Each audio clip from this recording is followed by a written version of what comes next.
Hello everyone, welcome to I exam B. दोस्तों बहुत स्वागत है आप सभी का एग्जाम बी में। To make your preparation 50% faster. 50% faster कैसे? शॉर्ट टू द पॉइंट और जो इम्पोर्टेंट है वो चीज पढ़ के अगर आप जाएंगे तो एग्जामिनेशन में सिलेक्शन के चांसेस होते हैं। तो हमने आपको पहले ही बताया कि सीसीआई में कुछ टॉपिक्स दिए हुए हैं, उनको आपको टॉपिक वाइज ही पढ़ना है। कल हमने डिस्कस किया था जो एग्रीकल्चर मार्केटिंग वाला टॉपिक था, और हमने डिस्कस किया कि कैसे कॉटन की मार्केटिंग इंडिया में होती है। ओके, एंड आई होप कि मैंने जो आपको बोला था वो आपने याद किया होगा।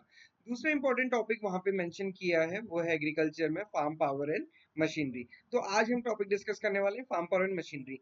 सिर्फ 5 पार्ट्स में या फिर 5 स्लाइड में मैं आपको बताने वाला हूँ कि कौन कौन सी मशीन्स यूज होती हैं, कौन कौन सी प्रोसेसेस के लिए होती है और उनकी क्या यूजफुलनेस है, और कौन से उसमें इंप्लीमेंट यूज होते हैं। सिंपल सी चीज है, बिल्कुल मैं शॉर्ट में करके आपके लिए लेकर आया हूँ। एक बहुत बड़ा डॉक्यूमेंट है सीसीआईआर की तरफ से, पूरा का पूरा मैग्नाइजेशन इन कॉटन। मैंने उसका बिल्कुल शॉर्ट में टेबल फॉर्मेट में आपके लिए बनाया है ताकि आप टू द पॉइंट उसको पढ़ सके। ये कमेंट बॉक्स में बताइएगा कि ये टॉपिक आपको कितना इंपॉर्टेंट लगता है और इस पूरे चीज को पढ़ने के बाद आपको फाइनली कितनी हेल्प हुई है।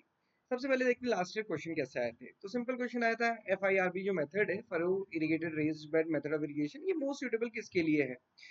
तो अगर आप देखेंगे cotton, soybean, sugar cane, wheat, तो हालांकि अगर आप देखेंगे वीट शुगर केन दोनों में ही ये सूटेबल होती है, बट वीट के लिए सबसे ज्यादा ये यूज होती है। नेक्स्ट क्वेश्चन था कि भाई फार्म मैकेनाइजेशन से क्या रिड्यूस होता है। तो फार्म मैकेनाइजेशन से आप देखो करप्शन का तो कोई रोल है नहीं, पॉपुलेशन का भी कोई रोल नहीं, पोल्यूशन का कोई रोल नहीं है, केवल ड्रेजरी। मतलब एक तो इतना कठोर काम है, इतनी थकान उसमें लगती है, और सबसे बड़ी चीज है कि बहुत कम टाइम में इजीली हो सकता है विदाउट अपनी एनर्जी को वेस्ट किए हुए। देन उन्होंने पूछा था कि क्रीडा के according depth of medium ploughing क्या है, और मैंने हमेशा ये देखा है कि बच्चों को बहुत कंफ्यूजन है कि प्राइमरी टिलेज की डेप्थ क्या होती है और सेकेंडरी टिलेज। अभी मैं पूछ लूं किसी से कि प्राइमरी टिलेज और सेकेंडरी टिलेज में क्या डिफरेंस है, तो बच्चे नहीं बता पाते। मैंने हमेशा बोला है 2 पॉइंट में डिफरेंस याद रखिए, एक पहला डेप्थ और दूसरा पर्पस। बस इतनी दोनों चीजें आपको क्लियर है तो बस आप बता पाएंगे कि प्राइमरी टिलेज क्या, सेकेंडरी टिलेज क्या। प्राइमरी टिलेज क्या होता है, डेप्थ कितनी होती है प्राइमरी टिलेज में, it is more than 15 centimetre, और सेकेंडरी टिलेज कितनी होती है, लेस देन 15 सेंटीमीटर। पर्पस इसमें क्या होता है प्राइमरी टिलेज में, टू टर्न द सॉइल, हमको सॉइल को पलटा देना है। और सेकेंडरी टिलेज में क्या होता है, टू चर्न द सॉइल, है ना। फिर उसके बाद हम लेवलिंग करते हैं, सीड बेड प्रिपरेशन करते हैं। सिंपल सी चीज है, इतना चीज अगर आपको याद रहेगा कभी आपको आगे डाउट नहीं होगा।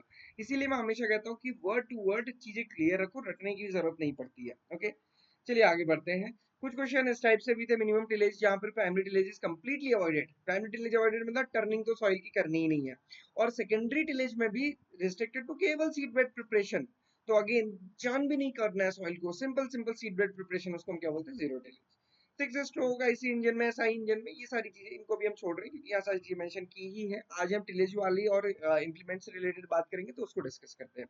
तो अगर आप देखेंगे ये जनरली दिया जाता है कि शैलो प्लॉइंग अगर करनी है तो वो उसकी डेप्थ 5 to 6 सेंटीमीटर होती है, 15 to 20 मीडियम डीप प्लॉइंग की होती है, और जो 25 to 30 होती है वो डीप प्लॉइंग की होती है। ओके, तो जनरली शैलो प्लॉइंग जो होती है it is nearly equivalent to secondary tillage, और उसमें हैरोइंग वगैरह हैरोज से या फिर कल्टीवेटर वगैरह से हम करते हैं। ओके, अब मैंने आपको बताया कि mechanisation of cotton production of in India, ये पूरा का पूरा ही डॉक्यूमेंट था, बहुत अच्छा पीडीएफ ये है। अगर आपको डिटेल में पढ़ना है तो आप मुझे बताइएगा, मैं आपको टेलीग्राम चैनल पे इसको शेयर कर दूंगा, अदरवाइज गूगल में आप भी सर्च कर सकते हैं।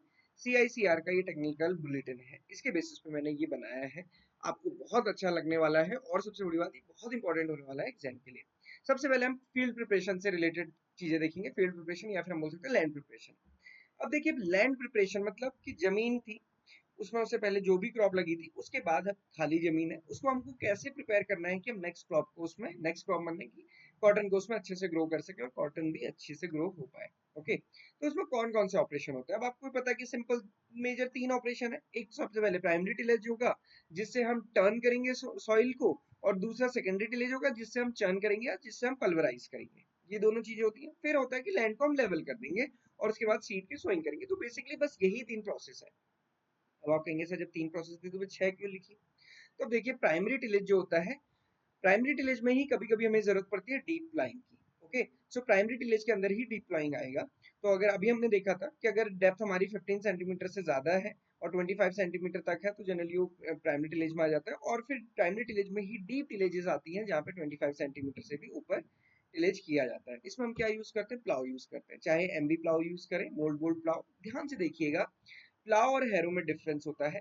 डिस्क प्लाव हम यूज करते हैं, सब सॉइल प्लाव हम यूज करते हैं, चिसल प्लाव हम यूज करते हैं।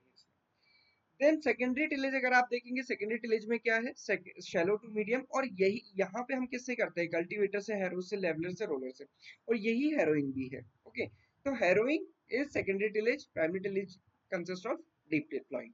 सिंपल सी चीज है, तीन चीज याद रखनी है, primary tillage, secondary tillage, operation किस किस इंप्लीमेंट से होता है। ओके, यहाँ पे मैंने पिक्चर्स ऐड करना मैं भूल गया हूँ।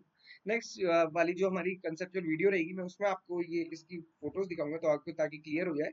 बट आप खुद से सर्च कीजिएगा कि प्लाव और जो कल्टीवेटर है उसमें दोनों में क्या डिफरेंस होता है और कैसे आप आइडेंटिफाई कर पाएंगे, ये थोड़ा सा देखिएगा। देन इसके बाद क्या है, लैंड लेवलिंग। तो लैंड लेवलिंग तो हमको पता ही कि हमको लैंड को लेवल करना है। देन उसके बाद स्मूथनिंग, लेवल करने के बाद भी अगर फर्दर कुछ चीजें छूट गई हैं तो उसको फिर से हम लेवल करते हैं। तो यहाँ पे लैंड लेवलिंग के लिए हम ट्रैक्टर ड्रॉन बुलडोजर्स यूज करते हैं, स्क्रैपर्स यूज करते हैं, व्हील्ड स्क्रैपर्स यूज करते हैं, लेवलर ब्लेड्स होती है, एनिमल ड्रॉन स्कूप्स होती हैं, बग स्क्रैपर्स होते हैं, ये सारी चीजें, या फिर सिंपल हम बोले तो लेवलर को हम यूज करते हैं। स्मूथनिंग के लिए क्या है, प्लेन्स है, लेवलर है, ये सारी चीजें हम यूज करते हैं।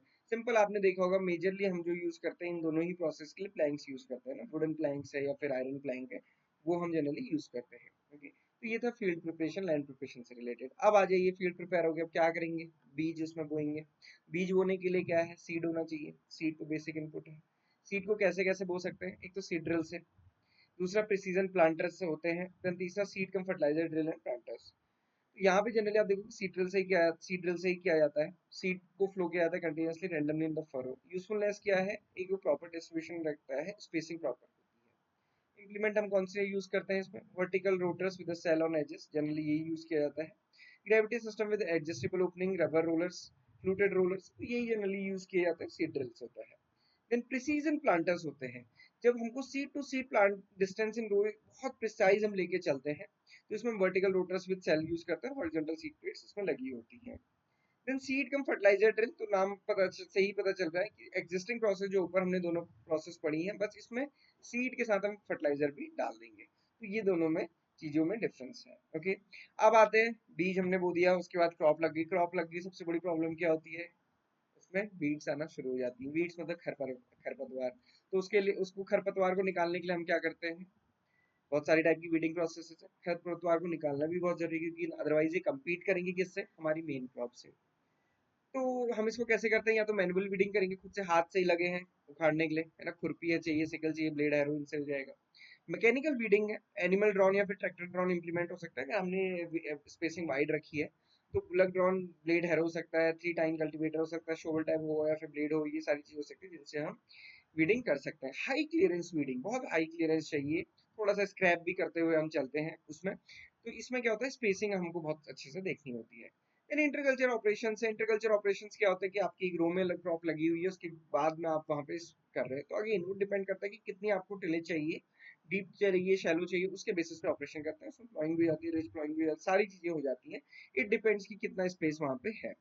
देन केमिकल वीडिंग है, हमने हर्बिसाइड डाल दिए और हर्बिसाइड से सारी की सारी क्रॉप खत्म हो गई जो उसमें उसके अलावा थी, तो ये केमिकल वीडिंग होता है। Then specialised weeding for the black soil. तो ब्लैक सॉइल के लिए, क्योंकि इसमें ये क्या होती है, लाइट वेटेड होती है, हाई कैपेसिटी वीडर चाहिए होते हैं इसके लिए। क्योंकि क्या होता है कि जब ये गीली होती है, वेट होती है ना, ये स्टिकी हो जाती है एंड हार्ड हो जाती है, डब ड्राई, तो हमारी जो ऊपर हमने इम्प्लीमेंट कराए थे उन दोनों में चक्कर होगा।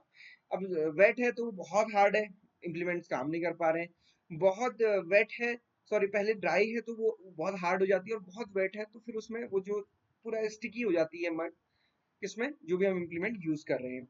तो फिर उसके लिए हमने यह बनाया, हाई कैपेसिटी लाइट वीडर बनाया गया है, जो जिस पर भी काम चल ही रहा है, रिसर्च वगैरह, ये सारी चीजें हैं जिनसे हम वीड्स को हटा सकते हैं। देन कैसे हम स्प्रे करेंगे, इंसेक्टिसाइड है, पेस्टिसाइड है, हर्बिसाइड है। सबसे ज्यादा तो आप देखेंगे नैपसैक स्प्रेयर ही यूज होता है। कंट्रोल ड्रॉपलेट एप्लीकेशन तो अगेन उसका है कि हम कैसे उसको हेली स्प्रेयर से कैसे कैसे कंट्रोल कर सकते हैं। या तो हम नैपसैक स्प्रेयर यूज करते हैं या फिर हम ट्रैक्टर ऑपरेटेड स्प्रेइंग यूज करते हैं, है ना। तो ये दोनों मेजरली यूज किए जाते हैं।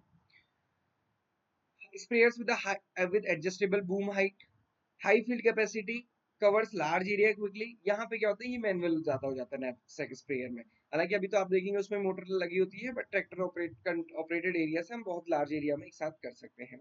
फॉग एयर स्प्रेइंग भी यूज करते हैं, self propelled high clearance spraying भी हम यूज करते हैं। तो यहाँ पे क्या ध्यान रखना है, देखो इतनी सारी चीजें तो सब कुछ यूज नहीं होती है। हमारा नैपसैक स्प्रेयर होता है, साथ ही साथ ट्रैक्टर ऑपरेटेड स्प्रेइंग होती है इसमें। ओके, एडजस्टेबल बूम होता है, और इसका पीडीएफ मैं आपके साथ शेयर कर दूंगा, तो आप फिर उसमें फर्दर ये उसको देख सकते हैं। बट मैं इसमें आपको बताऊँ, बहुत टेक्निकलिटी में यहाँ पे जाने, सबसे ज्यादा टेक्निकलिटी हमें चाहिए ड्राइंग में। देन उसके बाद ये तो बाकी आपको एक बेसिक क्लियरेंस या फिर बेसिक जो हमें आइडिया होता है वो आपका होना चाहिए। अब हार्वेस्टिंग होगी, तो हार्वेस्टिंग क्या है, तो हार्वेस्टिंग दो तरीके से हो सकती है, या तो हाथ से आप पिक करेंगे या फिर मैकेनिकल हार्वेस्टिंग होगी, दो ही तरीके हैं। तो यहाँ पे मैनुअल हार्वेस्टिंग ह्यूमन लेबर, और मैकेनिकल हार्वेस्टिंग जो है मैकेनिकल पिकर्स होते हैं, single row spindle type pickers होते हैं, उससे किया जाता है। मैनुअल हार्वेस्टिंग अभी आप देखेंगे बहुत ज्यादा यूज होती है, हाई, हम कहते हैं कि बहुत सारा टाइम यहाँ पे चाहिए होता है।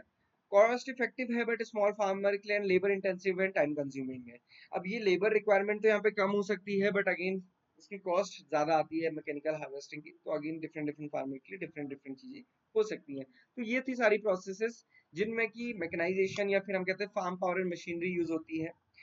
ये सारी चीजें आपको ध्यान रखनी है कि एक में कितने कितने टाइप के हो सकते हैं, और क्या क्या उनकी प्रोसेस है, क्या यूजफुलनेस है, ओके, और कौन से उसमें इंप्लीमेंट यूज किए जा रहे हैं। सिंपल इतना चीज याद रखिएगा, ये पीडीएफ में आपके साथ शेयर कर दूंगा, आप इसको डाउनलोड कर सकते हैं और उसके बाद अपना पढ़ाई कर सकते हैं। बाकी ये सारा कंटेंट आपको हमारे कोर्स में भी मिल जाएगा, जिसको आप अवेल कर सकते हैं, परचेज कर सकते हैं। So this is all for today. Thank you everyone for watching this video and have a great day ahead.